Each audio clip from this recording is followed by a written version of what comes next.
Greetings and welcome. My name is Russell Paul Arthur. I am the creator of Grace Sovereignty Academy and a certified practitioner of sovereign law. And we are both here today to examine and explore a sovereign entity and procedure known as the private estate structure. In this video, I will provide you with a mini presentation on how, as a sovereign, you can establish a private estate structure to secure wealth that is owned and managed free and independent from the Crown, State and its public domain. Below on this webpage, you can view the actual document that establishes a private estate. And if you want to learn more about how you can achieve personal sovereignty and how personal sovereignty would allow you to establish a private estate that benefits your life, you can also register for my free webinar. This is a live and interactive webinar with me, where together we should explore other processes and procedures to establish sovereignty, and how our Grace Sovereignty Academy can teach you the knowledge, skills and lawful procedures to transition from citizenship to sovereignty. So let's jump straight into this mini presentation where you shall learn more about the document and procedure known as the private estate structure. And I begin with a preamble to give clarity and context behind the reasons why we as sovereigns can create a private estate structure that operates independent from the rules, regulations and tax codes of the public domain and protects the value and rights of our wealth. To initiate sovereignty in this world, we must undergo a sovereign document and procedure known as the Declaration of Status. The Declaration of Status is a sovereign document we issue to the high offices of the Crown and State to rescind and cancel citizenship as we assert our sovereign authority and rights to live free and independent from the Crown and State. In this Declaration of Status, we establish our sovereign authority to self-determine, self-direct and self-govern our own life and estate in accordance with our own free will and conscience. In the Declaration of Status, we notify the Crown and State of several important corrections: that we now stand on this earth and in this world as a living man or woman who exists and operates in the private with sovereign authority that is free and independent from the Crown, State and public domain. That we as a living man or woman have severed the surety relationship that we once had to the corporate legal person and entity known as the citizen. And therefore we are no longer liable for anything done in the name of the citizen. In the declaration, we state that we now come forward as the sole heir and living beneficiary of our life and estate with the intention to claim and hold all the equitable interests of our life and estate, as they are currently contained within a public trust arrangement that is held and administrated by HM Treasury of the State. And we shall also create a private estate trust to claim, own, hold and manage those equitable interests in the private as a sovereign. Because once we have cancelled citizenship and have corrected our status, we must contain the equity and rights of our life and estate into a private estate trust, because we can no longer operate as a citizen of the state and we can no longer operate in the public domain as a sovereign, as this would place our life back into legal bondage and liability with the Crown and State. As a sovereign, we cannot engage in any commercial, corporate or public enterprise in the name of the citizen or in our sovereign capacity, as this would also bind our life back to all the legislations, acts, statutes, rules, regulations and codes of the public domain, and this would effectively undo our status correction. With the private estate trust, we can continue operating in the public domain to access the public services that we do need to facilitate our life, such as energy, banking, insurance, business and commerce, and do so without creating any legal bondage or liability to our actual life as a sovereign man or woman, where all public matters that concern our life and estate in the public domain will be dealt with within the public estate trust. Operating in the public domain for a private estate trust is how we keep our actual life as a sovereign man or woman separated and protected from any legal bondage or liabilities to the Crown, state and its public domain. And once we have become sovereign in this world and established into effect the private estate trust, then we can begin the process of transferring the equity and rights of our life and estate out of the public domain and into a new private estate structure that exists in a private domain. And here is how it works. In this first presentation slide, I show you how the foundations of a private estate structure allows a sovereign to hold and build wealth in a new private domain that is free and independent from the Crown, state and its public domain.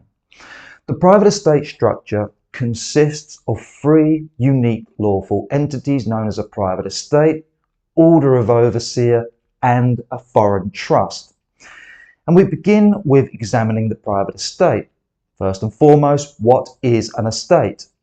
It is the net worth of the value that you earn, own and owe in this world, from your property to your possessions, businesses, investments and the money in the bank. Now, most people operate as citizens with a public estate that is contained within the Commonwealth of the Crown and State and under the paramount authority and control of HM Treasury and the government.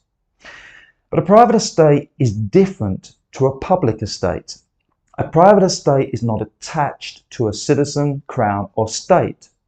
A private estate is a free and independent entity that exists in its own private and sovereign venue and jurisdiction, not attached or owned by a person or living being. The private estate is created as a unique lawful entity with private and sovereign status in this world. This means the private estate is a singular and supreme organisation that stands alone in this world as its own authority. The private estate is also created as an liberation soul. A liberation is a term that means an entity brought to life by life. Soul is a term that means a singular and separate entity. This means the private estate is created and operated by living men and women and is distinguished from being a corporation that is created by legal persons or entities that are all franchises of the Crown and State. Creating the private estate as an liberation soul means the estate cannot be identified or defined as a corporation. And we are being clear and distinct that the private estate is not a corporate entity and therefore not registered or incorporated into the jurisdictional authority of the Crown and State. The private estate is not a corporate or commercial entity, not created by public legislation or statute, not formed with a board or officers. This means the Crown and State cannot substantiate a claim of authority and control over the private estate and cannot attach a corporate law or commercial code to the private estate. The private estate will primarily exist and operate as a charitable organisation dedicated to some type of charitable activity and will do so for several reasons. First and foremost, the estate is a force of goodness that creates peace and prosperity in this world. Secondly, charities are exempt from tax. And third, charities can build wealth in a tax-exempt environment. With a charitable mission, the private estate gets asset protection because public authorities, in particular the Inland Revenue, would see the estate as a charitable mission and therefore cannot treat the estate as a commercial or corporate enterprise that is subject to tax. Technically, the private estate is not tax exempt, it is tax immune. Exemption from tax implies that the Crown and State have granted the estate exemption from tax liabilities. However, the private estate is a sovereign entity with no attachment to the Crown and State and therefore does not seek permission for exemption. And that brings us to the foreign trust. As part of the private estate structure, we establish a foreign trust arrangement to hold the equity and rights of assets and interests within the private estate. The foreign trust gets its name because the trust is foreign to all nation states in this world. This means the foreign trust is not a domestic trust and not domiciled in a nation state and not domiciled anywhere else in this world. Therefore, the foreign trust is not onshore and not offshore. Now, domestic trusts are public trusts that are typically registered in the domain of a crown, state and its public system, where the government and court system then have ultimate authority and control over all the public trusts that are registered in their domain. As a foreign entity, the foreign trust can never be considered, classified or treated as a public trust, and where the public authorities that represent the Crown and State cannot attach any public claims, liens, charges, legislations, statutes, acts, rules, regulations or tax codes to the foreign trust. The foreign trust is owned by the private estate. The private estate is the ultimate beneficial owner of the foreign trust. Then we have what is known as the trust corpus. The trust corpus is the property held in the foreign trust arrangement. And this property will be assets and interests such as real estate, personal property, investments, commodities, organizations, funds, contracts, and anything else of value that must be secured and protected within a trust arrangement. And this trust arrangement, this foreign trust arrangement, requires a board of trustees because the foreign trust is a trust arrangement between a board of trustees and the beneficiary of the trust. The board will consist of 3 individual trustees. The board of trustees will have a duty and responsibility to build and preserve the assets and interests on behalf of the living beneficiary of the trust. The assets and interests of the estate are organised into a foreign trust with a trustee management so the assets and interests can be managed in the event of your injury, illness, incapacitation or death. And in this foreign trust arrangement, the board shall carry out their duties in the capacity of living men and women. This means the board are not appointed in the capacity of citizens or legal persons, as these are corporate legal entities that are under the authority of the Crown and State.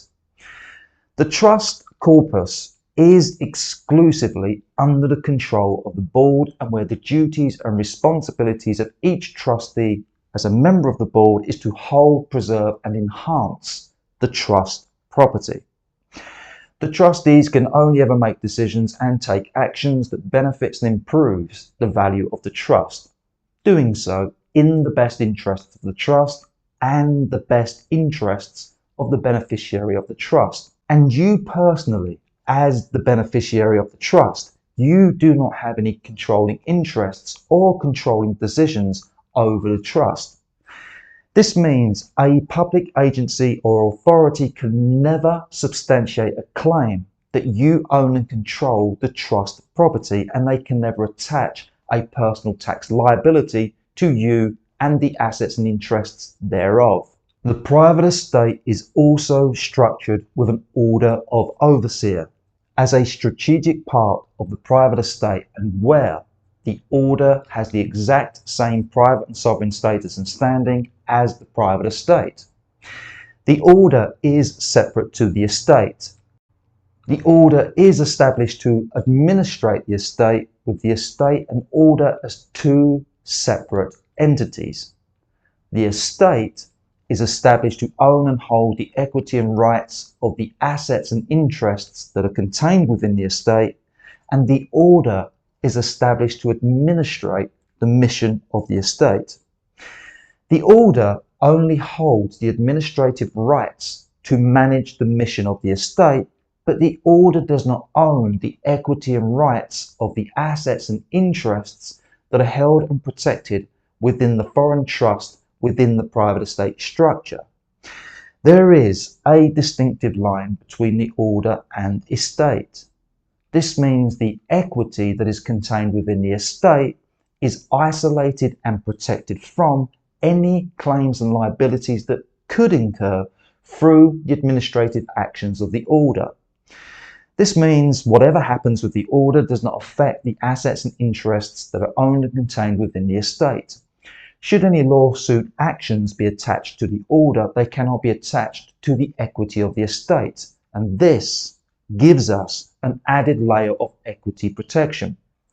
As a sovereign man or woman, you will hold a role and position as the overseer for the order, with paramount authority to oversee the mission of the private estate. And this position is in the capacity of a living man or woman with sovereign authority, so there is no attachment to the crown, state, and its public domain. And because the sovereign oversees the mission of the private estate from the order, this means the assets and interests of the estate itself are protected from any possible claims and liabilities that any public authorities might attempt to attach to you as a sovereign, where those claims and liabilities cannot extend over or attach to the private estate, which is a separate entity. You, as the overseer for the mission of the private estate, will oversee the trustees of the foreign trust. As the overseer, you are charged with protecting the equity of the estate, and this means you can never commit the assets or interests of the estate to anything or anyone where that equity would be held liable for any claims whatsoever, where you are empowered to do anything and everything necessary to protect, preserve, and enhance the value of the estate. As the overseer, you are also liable for any decisions and actions taken to administrate the estate. However, you are only liable in the capacity of being the overseer. This liability does not extend to you personally as a living man or woman. This means your personal assets and interests are not liable for any claims made against you as the overseer. That brings us to the line of succession.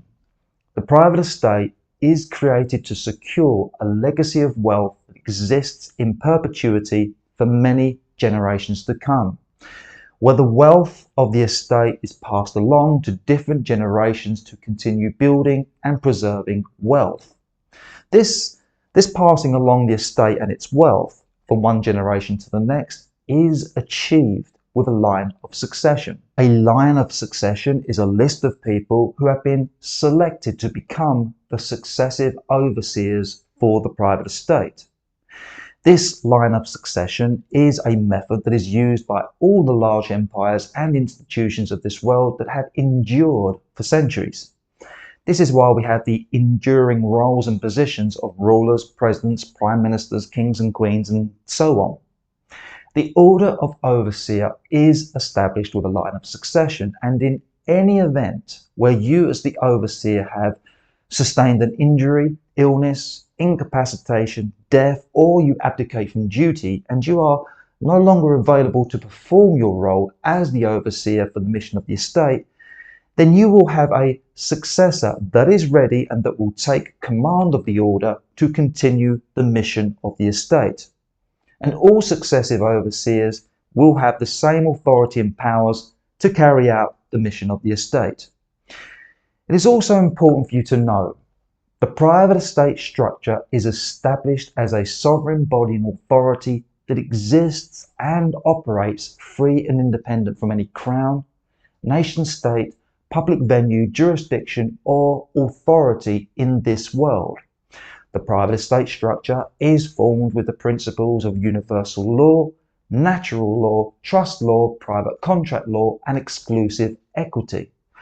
This means the estate has its own private and sovereign venue and jurisdiction, its own place and its own word of law to operate as and operate within. The private and sovereign venue and jurisdiction of the private estate structure is unique and separate to any other venue and jurisdiction in this world. The private and sovereign venue and jurisdiction of the private estate structure is based upon the land and in the laws of the land that are superior and take precedent before any corporate legal venue and jurisdiction of a crown or state that stands inferior to the original and superior laws of the land. The public authorities can never exercise authority over a venue and jurisdiction that is not within their remit. This means they can never substantiate, justify or authorise a claim, lien, charge or attachment of any kind against any part of the private estate. This means no other authority can ever substantiate a claim in the venue and jurisdiction of the private estate. The private estate structure is created as a private contractual agreement to own and hold private property that is 100% separate and independent from the public domain, where the terms written into the contract of the private estate documents are the private law of the estate that is protected by private contract law. This means the nature, purpose and terms of the private law of the private estate cannot be viewed, intervened, overturned or set aside by any party that is outside of the contract, and where the privacy of the structure is protected by private contract law and the structure of the private estate is not available for public knowing or record. The private estate is established in private. Private means private. Private does not mean public. Specifically, the private estate is being established in its own private venue and jurisdiction that is separate to the public domain. This means the estate is not a private entity within the private sector of the public domain. The private estate is not registered or incorporated anywhere in the public venue and jurisdiction. The Crown and State does not have authority or rights to the disclosure of a private estate that exists and operates outside of the public venue and jurisdiction. The private estate is established as a private contract that is protected by private contract law, and this means in accordance with private contract law, any parties outside of a contract do not have the right to know or view the private matters of that contract, as this would be a violation of the law. The private estate is created by a living man or woman with sovereign authority who forms a private arrangement with the estate, and that private arrangement is also protected by private contract law. And this means nothing outside of the contract can ever intervene, intrude, controvert or impair said arrangement.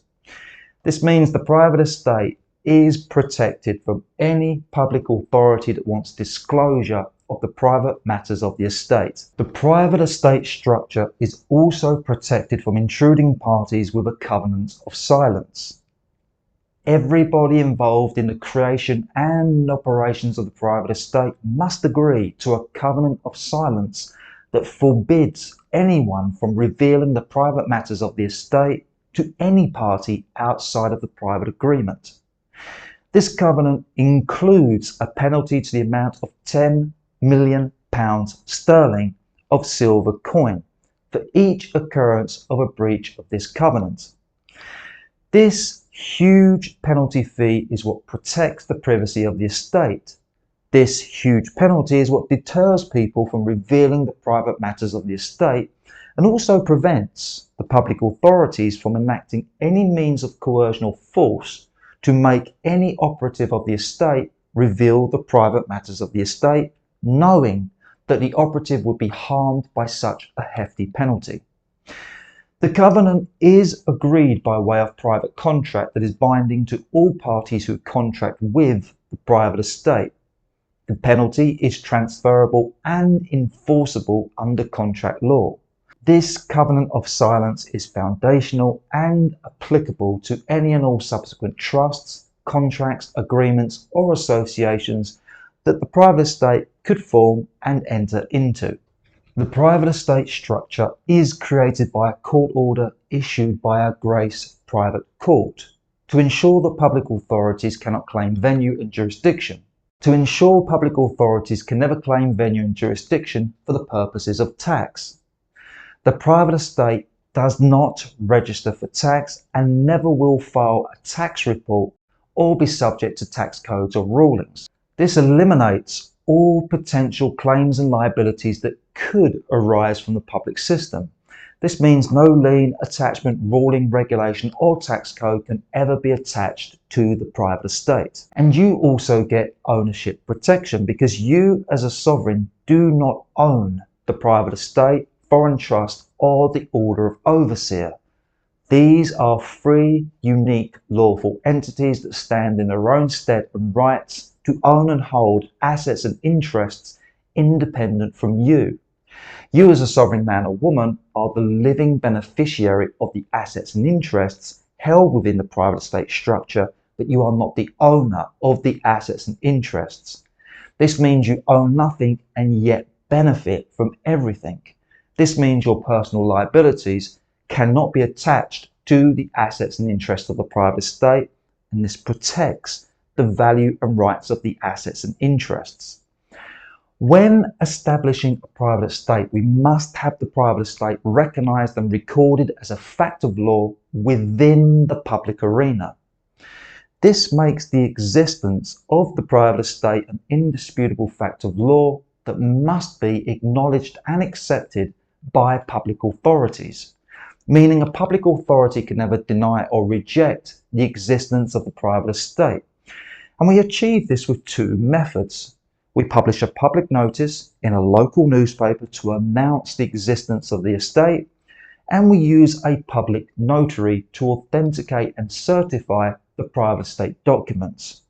These two actions means we have notified the public of the existence of the private estate and we have documented proof the public has been noticed. Next up, the private estate is established within the protected sanctuary of Grace Private Society and shall forever stand in peace and stand for peace.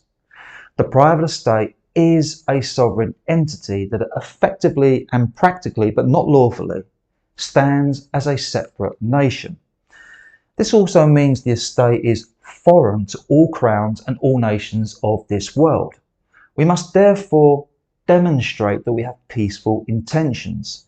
We want the crowns and nations of this world to consider the private estate as a peaceful entity and not as a threat to public order and safety.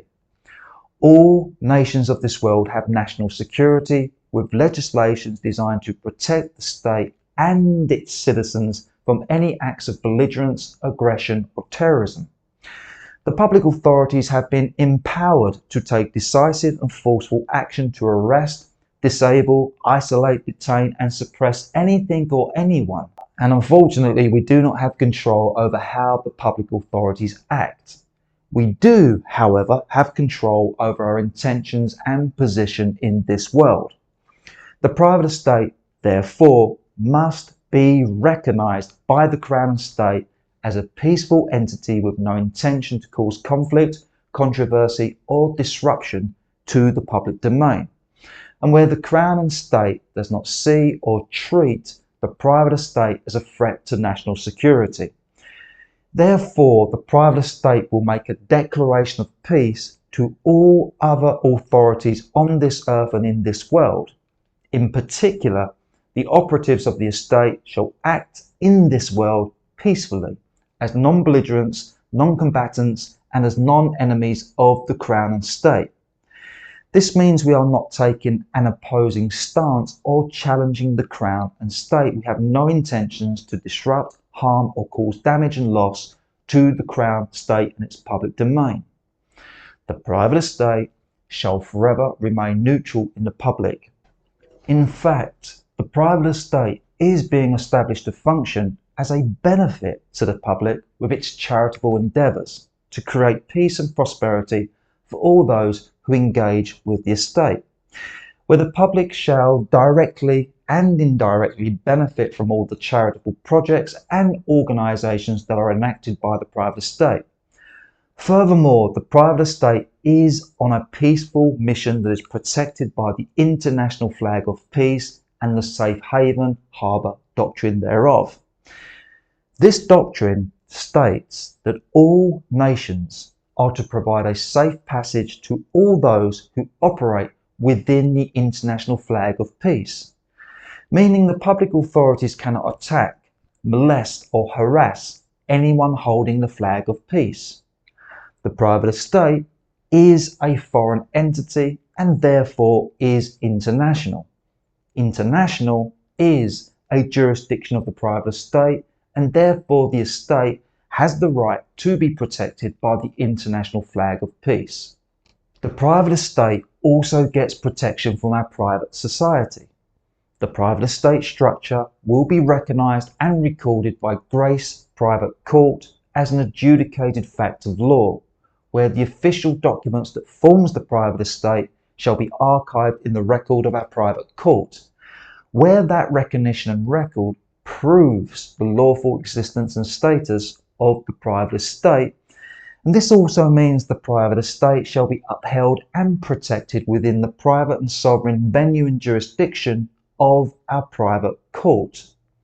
Should any public authority in this world question or challenge the status and authority of the private estate, you will have full backing and support from our society and its judicial system to deal with and settle those public matters.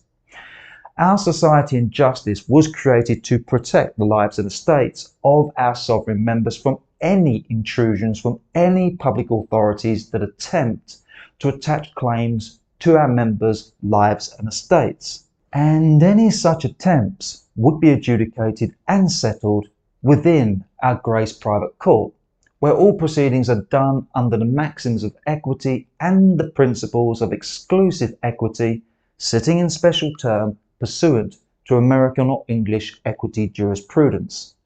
And all secular courts must accept the decisions of our Grace Private Court.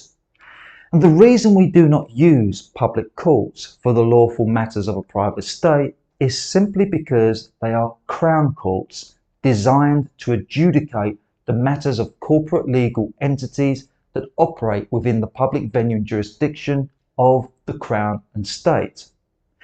This means, should any public court issue a demand or subpoena against the private estate, our private court will lawfully reject and deny it. Any claims against the private estate shall always be adjudicated and settled within the law form of the venue and jurisdiction of our Grace Private Court, and where our private court shall always hold and maintain all substantive, inherent, unalienable and equitable rights to adjudicate matters in our own private court, waiving no rights. In this next presentation slide, I show you how the private estate is a multi-layered structure of private trusts that own and hold different assets and interests for maximum protection and minimum liability. Within the private estate structure, the foreign trust is established as a master trust that will hold many different auxiliary trusts. The auxiliary trusts still retain separation and isolation from the master trust. The auxiliary trusts will hold individual assets and interests separate and independent from the master trust. In this arrangement of multiple trusts, we can isolate different assets and interests to gain maximum privacy and protection from all claims and liabilities. What happens to one trust does not affect the other trusts. In this layered structure, the private estate is the ultimate beneficial owner of everything, and yet this position is kept private and hidden from anyone that can view the individual trusts. In this next slide, I show you an example of how we can remove the equity and rights of a real estate property out from the public domain and into the private estate structure. Once you have achieved absolute sovereign status and standing in this world, you can claim, own and hold the equity and rights of your life and estate free and independent from the Crown, State and its public domain and all other authorities in this world, and where As a sovereign, we can come forward as the sole heir and living beneficiary with the paramount claim and absolute authority over our life and estate. We can hold the position of administrative holder for the office of executor for the citizen and public estate. And in this position, we have the special powers to convey the equitable interests of our life and estate anywhere that we so determine. As a sovereign, we have the authority and right to execute a private wealth transfer to move the value and rights of our assets and interests out of the public domain and into private trusts within the private estate structure. We can lawfully transfer our wealth, transfer the equity and rights of all our wealth into the new private and sovereign venue and jurisdiction of the private estate structure. And this means we can transfer the equity and rights of any real estate property out of the public and into the private. This transfer of wealth takes place as a private conveyance. This means the conveyance is not a traditional conveyance that follows public procedures and registrations. We do not involve solicitors. We do not register these conveyances anywhere in the public domain. These are private conveyances executed and recorded in the private. Right now, the citizen is the registered owner, keeper, director, employer, employee, etc. of all the assets and interests of our life and estate as it is contained in public trust within the public domain. The citizen is recognised in the public system as owning and controlling the assets and interests. This means the public authorities will always look to hold the citizen responsible and liable for any claims they attach to your life and estate as a citizen in their system. Instead of the assets and interests being held in personal ownership in the name of the citizen in a public trust arrangement with the Crown and State, we instead can convey the equity and rights of those assets and interests into our new private estate structure. When we transfer the equity and rights of real estate, the citizen will no longer own or control the equity and rights of the property. The Crown and State will no longer have authority or control over the equity and rights of the property. A private trust within the private estate structure will own and hold the equity and rights as private property of the trust. You as a sovereign man or woman will become the living beneficiary of the trust, and where in accordance with the maxim of equity, the beneficiary is the true owner, and the Board of Trustees for the Master Foreign Trust will become the management for the equity and rights of any real estate property that you transfer into a private trust. Once the real estate has been secured within the private estate structure, it will no longer be bonded or liable to the terms, to the legislations, acts, statutes, rules, regulations and codes of the public domain. This means you will hold true private wealth of a real estate contained within a private estate structure. And in this new private trust arrangement, you personally will no longer own or control the real estate. You will no longer have personal ownership of the real estate in your life. When you convey the real estate over to a trust within the private estate, your relation to the real estate will change from citizen with ownership rights to the property to becoming a living beneficiary of the property, where the real estate property is managed and controlled by the Board of Trustees for the private estate, where your new status as a living beneficiary of the real estate means that you will benefit from the real estate. You can possess, use and enjoy the property. You can receive distributions from the real estate. You can receive dividends and money, and you as the living beneficiary shall hold the equitable title and beneficial rights of the property as the true owner in equity, doing so with no tax implications. In this new arrangement, you will own nothing and benefit from everything. The private conveyance to transfer wealth out of the public domain and into the new private estate structure is lawful and above board. In any possible event where the Inland Revenue or any other government agency inquires about or investigates a private trust conveyance, you will be safe in the fact that you have precisely followed the law and you will have all the right documentation available as proof of your lawful actions. That said, all private conveyances are executed as private and confidential contracts. This means the public authorities have no right to view or know about the private matters of the conveyance. And you have no obligation or legal requirement as a sovereign to reveal the private and confidential matters of any trust conveyance that you perform. The conveyances are protected by private contract law, one of the highest laws of the land. Nobody outside of the private contract can access or view the contract. Private contracts cannot be viewed or intervened by a third party outside of the contract, and this includes public authorities and the Inland Revenue Service, who are considered third parties. In fact, it is unlawful for a third party to view a private contract. This would violate the terms of the contract. This would diminish the integrity and validity of the contract. Should any public authority pry into the matters of your private conveyance of real estate, they can be denied access to the private records. Even if those public authorities were suspicious of wrongdoing and they attempted to treat a conveyance as a sham conveyance, as an improper conveyance, and try to deny or negate the fact that you have done a lawful and private conveyance, at some point they would need to give proof to back their claims, which they cannot. Any claims any public authority attempts to make about a private conveyance would be unsubstantiated and baseless. They would have no evidence whatsoever to support their claims.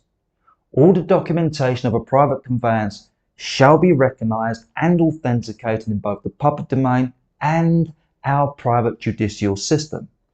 We shall have the documented proof that the conveyance is proper, factual and lawful, proving the trust conveyances are done within the parameters of contract law, property law and trust law.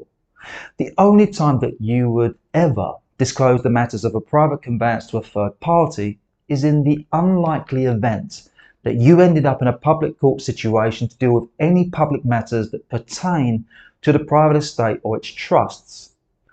Being in a public court is unlikely because the private and sovereign integrity of the private estate and its trusts are upheld and protected by our own private judicial system, Grace Private Court. We have a superior venue and jurisdiction to any secular public courts. If there was ever a situation where a court case arose in the public regarding the matters of the private estate or its trusts, then our private justice would have the court case transferred over to our own private venue and jurisdiction. Even if you were handcuffed and forced into a public court to answer any claims made by a belligerent public authority, even in that unlikely situation, the private and confidential matters of the private estate and its trusts cannot be revealed in a public setting, cannot be revealed to the authorities or their legal representatives. Remember, there is a covenant of silence attached to the private estate structure and its trusts. Only the judge of a public court could see our private documents within the private chambers of the judge, and we would only grant permission for a judge to view the documents to prove the lawful and private integrity of the private estate and its trusts, to prove that we have conducted lawful trust conveyances and to settle the matter and close the case. In this next presentation slide, I show you how that when we transfer wealth out of the public domain and into our new private domain, we must still take active steps to contain all the public interests connected to the wealth. And here is an example of how we can contain the public interests of real estate property. Even though as a sovereign we can transfer the equity and rights of a real estate property over to a real property trust in the private, there are still public interests connected to that property as follows. We have HM Land Registry that have a vested interest in the property in terms of a property title and bond that attaches the property to the venue and jurisdiction of the Crown and State, and where the property is still liable for the rules, regs and tax codes, and where the Crown and State will still continue to hold the citizen liable for all the property taxes such as stamp duty, transfer tax, inheritance tax, and so on and so forth. Then we have the local council, who also have a vested interest in the property when it comes to council tax that is charged to the property. And so when we remove the equity and rights of our property out of the public domain and into our new private domain, we must also contain any public interests connected to the property into a new private property trust arrangement. We must place all the property titles, bonds and liabilities that are attached to the property and the Crown and State into the new private property trust. We must then bond the new private property trust to the private estate trust that has secured the equity of our life and estate as held by HM Treasury. We can then appoint the head office of HM Land Registry and the local council as the custodians and trustees of the trust and the trust property. And as the sovereign, we can hold the position as the living beneficiary of this trust. In this new private property trust arrangement, we have contained all the public matters relating to the real estate property. In this new private property trust arrangement, we can send back to the trustees any claims, charges or penalties that they issue in the name of the citizen in relation to the property. We can request that the trustees use the private equity of the trust as private credit to discharge and settle the public debt attached to any public instruments that they issue in relation to the property. And this is all done in accordance with trust law and the law of equity that provides the remedy to right the wrong and protects our private interests as a sovereign man or woman. In this next presentation slide, I show you how the private estate is a multi-jurisdictional structure, so it can operate in both the private domain and public domain.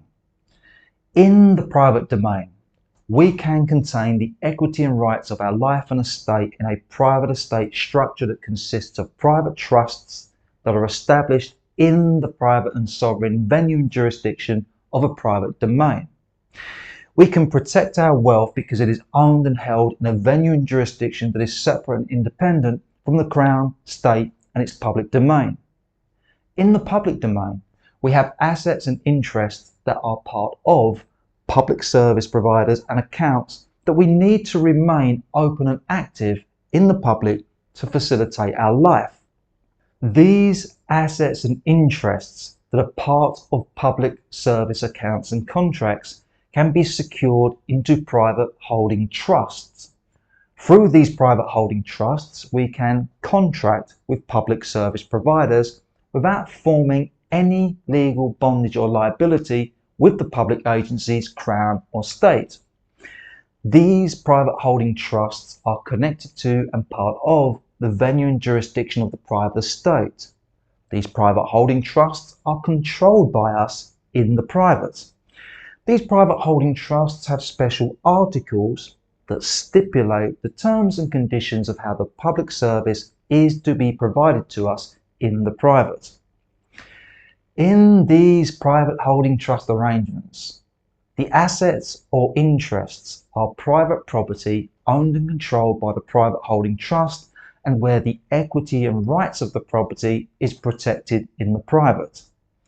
The sovereign man or woman becomes the living beneficiary of the trust and is entitled to the equity and rights of the trust property. The public authorities who provide the public service in relation to the asset or interest, they become the custodians and trustees of the trust. And this means they must perform trust duties to manage the trust property in accordance with the trust terms. They lose all other authorities and powers that are not stipulated in the new trust terms. they become liable for the trust property and must settle all bills, fees, fines and penalties that are attached to the trust property. And here is exactly how that would work, for example, with a digital ID. Now, most people, and quite rightly so, are in fear about the upcoming mandatory digital ID. Most people fear being connected to a digital avatar and where their entire life is tracked under surveillance. Most people fear how their freedoms and rights will be removed by the state when they do not conform to the rules, regs and codes of the system. But this is only true for citizens who are slaves to the system and under the authority of the Crown, state and its public domain. As a sovereign, we can reverse the dynamics of authority and control over the digital ID and its data. We can contain our use of the digital ID into a private holding trust that we control in the private. We can claim all the equity and rights of the digital ID, including its data, as private property that is owned and controlled by the private holding trust. We can apply special trust terms as to how the digital ID and its data can be stored, used and shared by the public service provider.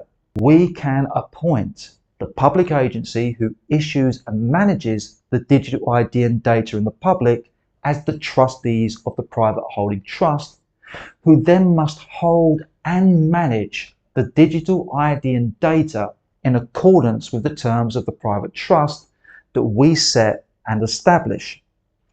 If the public agency and authorities use, misuse, abuse or misappropriate the digital data that is now private property of the private holding trust and is controlled by trust terms, and if they do anything that impedes, restricts and limits our use of the digital ID, then they will be in violation of trust terms, trust law and trust duties, and they can be held accountable and liable in a court of law. Also, the trustees, they will be responsible and liable for any penalties, fees, fines and charges or debts that they issue in relation to our use of the digital ID. We, as the sovereign man or woman, shall be positioned as the living beneficiary and true owner of the trust property, and can benefit from the use of the trust property with no legal bondage or liability to the public agency that issues and manages the digital ID, and no legal bondage or liability to the Crown or state, and with the equity and rights of the digital ID and its data fully protected by us in the private. And so, to summarise, what we have is a multi-layered and multi-jurisdictional private estate structure that can extend across and operate within both the public and private venue and jurisdiction simultaneously, doing so without any transference of any liability between the public or private. This brings us to the final presentation slide, where I show you how it is possible to transfer wealth out of the public domain and into the private estate structure, and where you as the sovereign can benefit from the transference with a tax-free income for life. Transferring wealth out of the public domain and into the private domain is done with a private conveyance. All private conveyances that transfer wealth out of the public domain and into the new private estate structure are executed as contracts of exchange. When you as a sovereign convey assets and interests over to the private estate structure, you are effectively transferring your owner's rights to those equitable interests. The private estate becomes the new owner of the assets and interests, and you as a sovereign do not own the private estate. The private estate is a unique lawful entity and sovereign body that was created to own and hold wealth in its own private and sovereign venue and jurisdiction. And this means when you as a sovereign man or woman convey your assets and interests over to the private estate, you must form a contractual agreement with the private estate and gain a lawful consideration in return for the assets and interests. And we achieve this And we can achieve this by executing a contract of exchange. This means we can exchange the assets and interests of our life for a value in return. And we do a contract of exchange because we do not want to gift or sell the assets and interests over to a trust within the private estate. Gifting assets and interests over to the private estate will sound alarm bells within the Inland Revenue Service should they ever inquire into the nature of a conveyance. Plus there are tax rules and implications with gifts. And we do not want to sell assets or interests into the private estate, as this would become a commercial activity and taxable transaction where the profits and income of the transfer must be declared to the Inland Revenue Service. To avoid any tax implications and liabilities, we can instead do a contract of exchange where value is exchanged for value in the form of equity. Equity is a value that is not classified, determined, or declared as a quantifiable sum of money or income, and therefore is not a corporate or commercial activity with tax implications. When the value of something remains undetermined, the value cannot be classified by the Inland Revenue as a taxable activity. We can transfer assets and interests into the private estate in the form of post-tax and tax-exempt equity. The private estate is established to receive funding and property in the form of equity and not income. Each time that we convey an asset or interest into the private estate, we can execute a contract of exchange where the private estate agrees to provide you, as a sovereign man or woman, a lawful consideration in return for the assets and interests, conforming with the principles of contract law. Fair consideration basically means the exchange of value for like value. You must receive a fair consideration when you convey assets and interests over to private trusts within the private estate. The trusts must give you equal value for those assets and interests. The fair consideration must be the current market value of the asset or interest.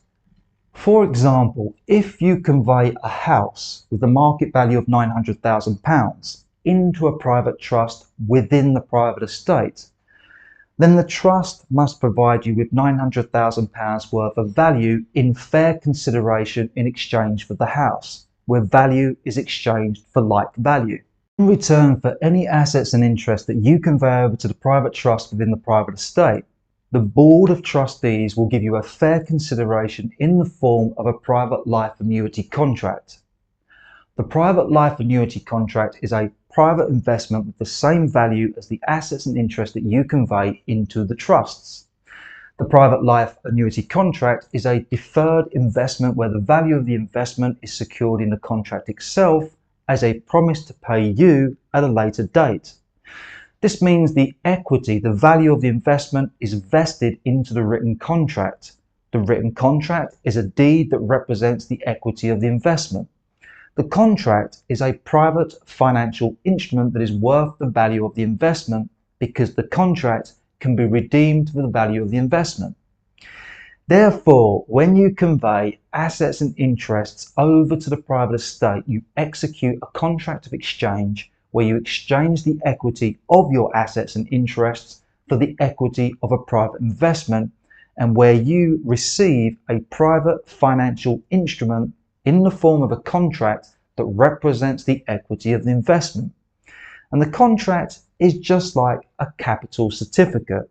It is documented proof of the equity that the private estate owes to you. With the conveyance executed as a contract of exchange that exchanges value in the form of equity that is vested in contracts, the exchange can never be determined, classified, or treated as a commercial transaction or payment. With this method of conveying assets and interests into the private estate, there are no taxable events, thus mitigating any attempts by the Inland Revenue to claim the conveyance was conducted within the public venue and jurisdiction, and where they cannot attach tax codes or charges to the conveyance. The private life annuity contract will be provided to you as a sovereign as a lifetime of tax-free income. For example, should you convey an asset or interest worth £100,000 over to the private estate, then you shall receive £100,000 worth of equity that is vested in the private life annuity contract that you can claim and demand at any time. The private life annuity is an investment arrangement where the trust has set up a deferred payment scheme that pays you dividends at a later date. The life annuity is an investment strategy that pays you a regular dividend that can be arranged as monthly payments over the course of your lifetime. The life annuity is an investment arrangement where the trust receives post-tax and tax-exempt assets and interests and thus can pay you a tax-free sum for living expenses. The life annuity investment is classified and treated in the public system as a non-qualified annuity. This means even in the public, the investment does not qualify for tax. The reason it does not qualify for tax is because the investment is created using post-tax assets and interests that cannot be taxed twice. The assets and interests are conveyed over to the trusts within the private estate structure once all taxes due have been paid in the public domain and have been accounted for and settled. Therefore, should the Inland Revenue inquire or investigate the conveyances, our documentation will show that all taxes have been paid. Once you have conveyed the value and rights of your assets and interests over to the private estate can claim any money that derives from a business, investment or savings as private equity that can be used to pay you the tax-free life annuity payments. And it all comes down to accounting, making sure the private life annuity is accounted for as an untaxable investment expense. Can allocate any post-tax, untaxable and tax-exempt dividends, profits or income that derives from the public domain as investment funds to settle anything that is owed to you in the private as a sovereign who is not registered for tax. You as the sole heir and living beneficiary of your life and estate are no longer a registered taxpayer in the public domain. This means you can claim and receive money in an equitable nature and not as taxable income. You can now draw upon the life annuity as a steady stream of tax-free income that covers the living expenses of you and your family. Living expenses such as housing payments, transportation costs, education, health, food and medical costs. Everything that you all need on a personal level to sustain your life and standard of living. This means you can transition from drawing taxable personal income from a business in the public to drawing the tax-free life annuity that is owed to you in the private by the private estate. You also have flexibility built into the contract. You can decide when and how you receive the private life annuity. It can be paid to you as a series of payments, weekly or monthly payments that covers your living expenses, and you can also draw a lump sum of money from the life annuity for specific purchases like purchasing homes, capital assets, land and cars. You get to decide when and how you can receive that life annuity. You can turn the flow of its income on and off as and when you need it. You could even defer the life annuity payment, meaning the private estate can still take funds from the public, but rather than pay you immediately, those funds could be privately invested into a private asset that accrues 5, 10 or 20% returns each year, whereby the annuity becomes a retirement investment that you collect at a later date. And that brings me to the end of this mini presentation. You now know about the lawful process and procedure that establishes a private estate trust. So you can hold and manage wealth in a private domain that is independent from the Crown, state and public domain as a sovereign. and how you can contain and manage in the private assets and interests with public service accounts without any legal bondage and liability to your actual life as a sovereign, where you can protect the value and rights of your wealth from the rules, regulations and tax codes of the public domain. And this is a procedure amongst many other procedures that we teach our students inside Grace Sovereignty Academy. So please do review the private estate document below this video, and if you are curious to learn more about the transition from citizenship to sovereignty and learn more about our Grace Sovereignty Academy, then please do register for my free webinar. This is a live and interactive webinar where I shall show you more about how we can transition to sovereignty and why sovereignty will benefit your life going forward. That's it from me. Thanks for being here today. I wish you and yours the very best.